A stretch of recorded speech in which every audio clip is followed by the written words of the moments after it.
അതെ, നിങ്ങളെല്ലാവരും പ്രാർത്ഥിക്കാറുണ്ടല്ലേ? ജപമാല ചൊല്ലി പ്രാർത്ഥിക്കാറുണ്ടോ?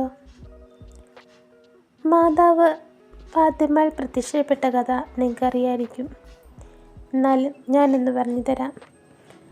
ഫാത്തിമ എന്ന ഗ്രാമത്തിൽ ആടുകളെ മേയിച്ചുകൊണ്ടിരുന്ന ലൂസിയ, ജസീന്ത, ഫ്രാൻസിസ് എന്നീ 3 കുട്ടികൾക്ക് മാതാവ് പ്രത്യക്ഷപ്പെട്ടു.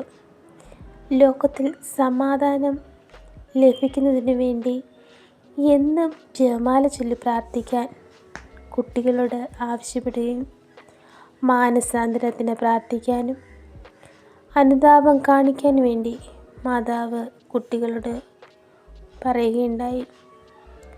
നമുക്കും നമ്മുടേതായ ആവശ്യങ്ങൾ ജപമാല ചൊല്ലി മാതാവിനോട് മാധ്യസ്ഥം യാചിക്കാം. നമ്മുടേതായ സ്വന്തം കാര്യങ്ങൾ നമ്മൾ അപ്പനോട് ആദ്യം ചെന്ന് പറയാതെ അമ്മയോടായിരിക്കും ആദ്യം പറയാറ്. അമ്മ വഴി അപ്പനോട് പറഞ്ഞ് നമ്മുടെ കാര്യങ്ങൾ സാധിച്ചു തരാറുണ്ട്. അതുപോലെ നമ്മുടെ കുഞ്ഞു കുഞ്ഞു ആവശ്യങ്ങൾ, നമ്മുടേതായ എന്ത് കാര്യങ്ങൾ തന്നെ ആയിക്കോട്ടെ, അതെല്ലാം മാതാവിൻ്റെ മുമ്പിൽ നമുക്ക് സമർപ്പിക്കാം.